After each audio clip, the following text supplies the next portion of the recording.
Amém? Ó Senhor Jesus, graças ao Senhor, irmãos, por mais uma vez estarmos junto com os irmãos, né, através dessa mídia, né? E também queremos pedir desculpa, né, perdão aos irmãos pela primeira mensagem, né, da falha, e não foi possível publicar, mas Jesus é o Senhor, né? Com certeza os irmãos desfrutaram, né, do alimento diário, né? E o Senhor seja com os irmãos, amém? Hoje nós vamos desfrutar a mensagem 2, né, como já foi divulgado para os irmãos, né? Então eu gostaria de ler a leitura bíblica aqui, 1 Tessalonicenses 2:2. Exortamos, consolamos e admoestamos para viverdes por modo digno de Deus, que vos chamou para o seu reino e glória. Graças ao Senhor pela essa mensagem, né? O título da mensagem 2 é Deus nos chama para o seu reino e glória, Senhor Jesus. Então nós vimos na mensagem 1, né, uma introdução, né? Paulo escreveu a epístola dos Tessalonicenses com o intuito de consolá-los, né, de confortá-los. Era uma igreja nova, né, graças ao Senhor. Paulo ficou pouco tempo ali naquela igreja. Então, depois da sua partida, começou a surgir algumas situações e Paulo escreveu nessa epístola à igreja de Tessalônica para confortá-los, né, consolá-los, orientá-los e corrigi-los, levando a ter um viver diário equilibrado diante de Deus. Esse é o propósito do Senhor, né? O Senhor vem nos consolar, nos orientar, né, e nos corrigir para que nós possamos ter um viver equilibrado na vida da igreja. Não é porque nós temos muito tempo que nós já sabemos viver de modo digno, né? Mas o Senhor dia a dia vai nos aperfeiçoando através de sua palavra, né? Graças ao Senhor, na vida da igreja nós temos tido muitos recursos para nos cooperar conosco, né? Para que realmente possa nos confortar, nos consolar e nos corrigir. E precisamos realmente valorizar, né, tudo isso que o Senhor tem nos dado. Amém? Senhor Jesus. Então logo em Tessalonicenses 1:3, né, Paulo apresenta a estrutura da vida da igreja. O que é essa estrutura? É uma obra de fé, um labor de amor e a perseverança da esperança. A obra de fé, na verdade, é o primeiro passo que nós damos para o Senhor, né? Através da fé, nós damos esse primeiro passo, né, em prol do Senhor, Senhor Jesus. Nós sabemos que o Senhor se encarnou, né, fez todo sua trajetória com esse propósito de nos resgatar. Então, por meio dessa obra de fé, é que nós damos o primeiro passo para o Senhor, Senhor Jesus. Depois vem um labor de amor. O que é esse labor de amor? Esse labor de amor já é o nosso viver, o nosso dia a dia, né? Nossa vida da igreja, né? Na verdade, esse labor de amor, nós laboramos, né? Vivemos isso na vida da igreja, no nosso dia a dia, a vida da igreja é um labor de amor, né? E também com relação às pessoas, né? Com relação à pregação do evangelho, nós temos que ter esse labor, né? Na vida da igreja não há vida de agora cremos no Senhor, recebemos o Senhor e está tudo bem e vamos ficar numa boa. Não, na verdade, depois do segundo passo vem esse labor de amor, né? Nós temos que nos esforçar, né? Paulo fala para nós desenvolvermos a nossa salvação. Então esse labor de amor é com labor. Nós sabemos que nos últimos dias, né, que antecede a volta do Senhor, o inimigo tem nos procurado, né, Senhor Jesus, a nos pressionar cada dia mais. Mas graças ao Senhor, né, que nós temos o Senhor. E esse é o nosso labor, né, dia a dia, né, de vitória em vitória, de luta em luta, mas com o Senhor, Senhor Jesus. E o terceiro passo é com relação à esperança, né? A esperança é esperar o Senhor, né? Apesar da nossa obra de fé, do nosso labor de amor, nós temos uma esperança, que é a volta do Senhor um dia né, para nos resgatar e estarmos juntamente com Ele. Senhor Jesus, ó Senhor Jesus. E o evangelho que Paulo também pregou ali, né, a gente vê em Tessalonicenses 1:5, foi um evangelho de poder, né, não baseado em milagres exteriores, Senhor Jesus, mas no viver, né, um evangelho de poder que muda as pessoas, né. Nós vemos ali que Paulo, né, elogia os Tessalonicenses porque eles abandonaram os ídolos. Isso é o poder, o evangelho de poder, não esses de fazer milagres exteriores, mas o poder do Senhor trabalhar em nossas vidas. Ó Senhor Jesus, né, nos transformar as nossas vidas, né, nos salvando da perdição eterna e nos conectando com o Senhor. Ó, Senhor Jesus, né? Então esse é o nosso viver da igreja, né? Esse é o caminho que o Senhor tem traçado para nós, né? Então nós vemos 3 reações ali também da igreja em Tessalônica, né? Como ela reagiu às palavras que Paulo ministrou ali nesse curto período que ele teve ali. Senhor Jesus, o primeiro, né, eles deixaram os ídolos, né? O primeiro item, né, que eles se converteram a Deus e abandonaram os ídolos. Como eu falei anteriormente, isso é o evangelho de poder, né? Não esses, hoje, como nós vemos nas mídias, né, um outro evangelho que Paulo aos Gálatas advertiu a eles, né, sobre esse outro evangelho que dá uma ênfase em outras coisas e não no poder de Deus, no poder de transformar vidas. Senhor Jesus, Senhor Jesus. Então, e Senhor Jesus, outra reação dos Tessalonicenses foi que deixaram os seus pecados, mas Senhor Jesus, muitos cristãos, de certa maneira, deixam os pecados, mas não deixam os ídolos, né? Isso é uma reação positiva ali da igreja de Tessalônica. Ela não simplesmente deixou os pecados, mas também deixou os ídolos, Senhor Jesus. Então, que nós sabemos que hoje nós temos muitas coisas que nos prendem, não um ídolo fisicamente ali, uma imagem de escultura, né? Mas coisas que nos prendem.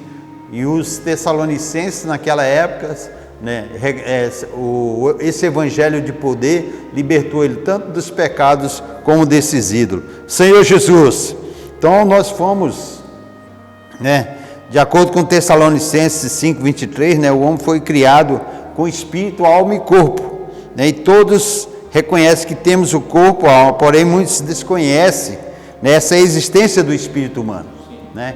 Então que nós possamos exercitar o nosso espírito, porque o Espírito do Senhor habita em nosso espírito. Jesus é o nosso Senhor. Pois é, quando o Oswaldo falou que Paulo chegou à cidade de Tessalônica, ele tinha uma estratégia, o Espírito deu uma estratégia para ele, começou a contatar as pessoas, como ele falou, ele mostrou uma estrutura da vida da igreja, e os irmãos passaram a serem encorajados, era uma igreja nova, passaram a ser encorajados. A partir do capítulo 2, vai mostrar como é que Paulo dava um exemplo, deu para eles um modelo de vida.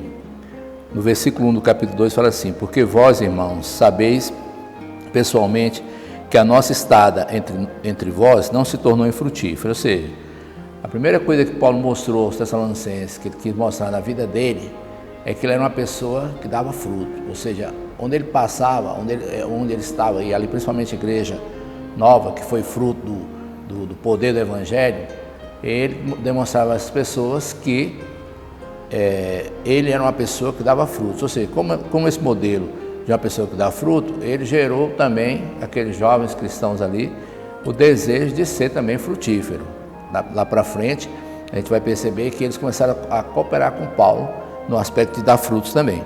Então, uma coisa que a gente precisa ganhar é que, por exemplo, onde nós estamos, se o Senhor nos colocou, seja numa cidade pequena, numa cidade grande, numa igreja com muitos irmãos, com poucos irmãos, a importância é aprendermos que nós podemos ajudar as pessoas ali, a partir de nós mesmos ali, a ter uma vida frutífera. Não só frutífero no sentido de ganhar mais pessoas, mas frutífero principalmente no sentido de você dar fruto do Espírito, ser uma pessoa que possa cooperar com os outros, ser amorosa, cuidar, apacentar, alimentar. Então, isso vale tanto para irmãos como para irmãs e todos aqueles que servem. No versículo 2, Paulo fala assim: mas apesar de maltratados e ultrajados em Filipos, como é de vosso conhecimento, tivemos ousada confiança em nosso Deus para vos anunciar o Evangelho de Deus em meio a muita luta. Então Paulo vai mostrar também que a vida dele e a vida do cristão, ela é cheia de batalhas. Não há vida fácil. A vida do cristão, a partir do momento que ele é um cristão, independentemente se ele é novo ou se ele já está um pouco mais amadurecido, vai existir as lutas. Mas Paulo mostra aos Tessalonicenses: a minha vida sempre foi em meio a lutas, porque o Evangelho é o poder de Deus. E aí o inimigo de Deus se manifesta também, querendo ir contra o aperfeiçoamento dos santos, a edificação da igreja e tudo mais.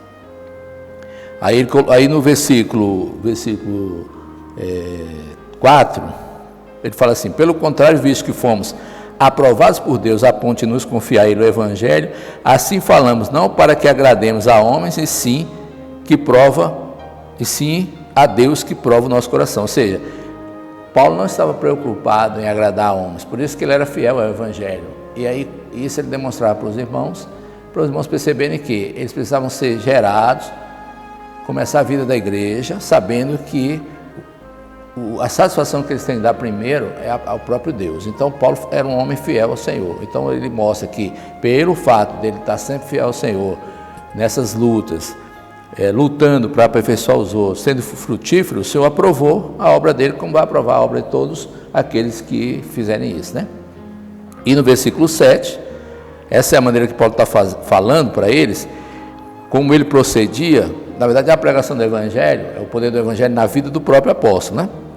Paulo diz assim, no 7, capítulo 2, versículo 7: embora pudéssemos, como enviados de Cristo, exigir de vós a nossa manutenção, todavia nos tornamos carinhosos entre vós, qual ama que acaricia os próprios filhos. Ou seja, ama aqui diz respeito à mãe.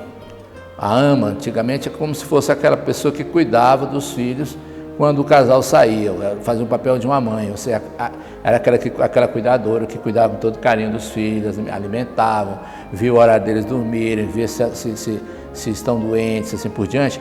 Então Paulo demonstra que o carinho de uma mãe é o cuidado dos Tessalonicenses, e ao mesmo tempo tem um lado amoroso e afetivo da mãe e o lado do pai também, aquela autoridade do pai, né, mediante o ensinamento dele, que também era um ensinamento reto, que é aquela função que o pai faz de orientar, de dar a direção e tal. E a mãe é esse cuidado amoroso, fraterno e tal. Então Paulo tinha essa preocupação no meio dos irmãos de cuidar, e não apenas de ser um pregador que chegasse na igreja em Tessalonicenses, desse uma mensagem e amém, Jesus é o Senhor, e partia. Não, ele tinha a preocupação de deixar um modelo, porque o chamamento dos irmãos, como essa mensagem nos mostra claramente, é um chamamento de Deus nos chama para o seu reino e glória. Amém. Ou seja, o chamamento de Deus não é meramente o chamamento, você vai ser um cristão, vai viver uma vida da igreja, que seja uma vida dinâmica, que seja uma vida mais tranquila. Não importa a maneira que a gente encara isso. Mas para Paulo não era assim. Paulo não pensava só nisso. Paulo pensava que o chamamento de Deus é mais amplo. Ele nos chamou para o seu reino e glória. Ou seja, se nós estamos numa casa que só tem duas pessoas, tem que saber que Deus nos chamou aquelas duas. Se você é cristão e a outra pessoa também é, se seu esposo também é, sua esposa também é, Deus chamou vocês para o seu reino e para a glória. Ou seja, ele tem um chamamento mais amplo do que a gente imagina. Então a gente precisa saber que onde quer que a gente esteja, nossa função é levar as pessoas a perceberem que o chamamento do Senhor é muito alto. Então Paulo falava isso, não fiquem acostumados com a vida da igreja, uma vida da igreja simples, vai haver muita luta. Não fique pensando que não vai ter ataque de Satanás, vai ter, apesar de vocês serem novos. Então eu já estou preparando vocês para vocês perceberem que o chamamento de vocês é muito amplo e que vocês precisam superar todos os obstáculos, porque Deus espera vocês no seu reino e na sua glória. Então eles já sabiam disso aí. E no versículo 12 é onde Paulo vem justamente mostrar essa questão. Exortamos, consolamos e admoestamos para viver de modo digno de Deus. Ou seja, quando Paulo fala para viver de modo digno, ele quer dizer o seguinte, que os cristãos naquela época e os cristãos de hoje, de qualquer época, têm de viver de modo digno por causa desse chamamento. O que é esse modo digno que Paulo estava mostrando? Que a vida da igreja existe uma porta estreita e um caminho apertado. Então, viver de modo digno para Deus é seguir uma vida com restrições. O Dival falou há pouco tempo agora que os irmãos, a primeira coisa que os irmãos, as reações dele foram deixar os ídolos para lá, né? Deixaram os ídolos, começaram a servir a Deus de todo o coração, ou seja, eles começaram a ter uma reação àquilo que Paulo falou. Então, por quê? Porque eles sentiram, não é mais, a gente não está mais naquele caminho largo, que a gente podia estar num dia, a gente podia estar em determinado lugar se alegrando, cheio de prazeres, não sei o quê, uma vida folgada e tudo mais, porque não tínhamos propósito com o Senhor. Então a primeira coisa que eles tomaram, a atitude que eles tomaram foi largar esses ídolos, aquilo que pode substituir Deus, que ele pode nos impedir.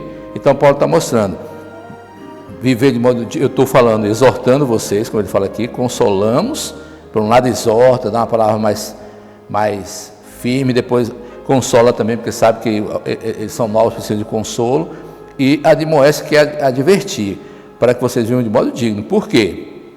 Porque Deus os chama para o seu reino, para a sua glória. Amém. Então o versículo 12 é bem claro, que o Paulo exortava, consolava e admoestava os irmãos, para que eles vivessem de modo digno, sabendo que o caminho é apertado e que a gente precisa seguir isso aí, porque quando a gente passa por esse caminho apertado, aqui na vida da igreja, exercitando os dons, exercitando nosso talento, servindo a igreja, fazendo aquele papel que a gente deve fazer, aqui a gente vai ter um caminho apertado, mas lá na frente, Pedro fala que vai ser aberta uma grande porta, a porta do reino vai ser escancarada para essas pessoas, porque é aqui que é o momento da restrição, que aqui a gente ainda tem nossos prazeres que a gente ainda quer trazer, a gente tem nossas vontades que a gente quer fazer ao mesmo tempo a vontade do Senhor, tem uma série de coisas que a gente confunde. Então a gente abrindo mão disso aqui, uma porta ampla, uma ampla entrada, Pedro fala, que vai ocorrer no reino. Então Paulo está mostrando isso, o chamamento é alto e você na vida da igreja precisa saber que toda exortação que hoje os irmãos fazem, né? A Bíblia nos mostra que através do ensinamento dos apóstolos, hoje os profetas estão falando, eles estão nos exortando, eles estão nos consolando, eles estão nos admoestando, para nós também vivermos de modo digno de Deus, porque o reino está nos esperando, ele nos chama para o seu reino e glória.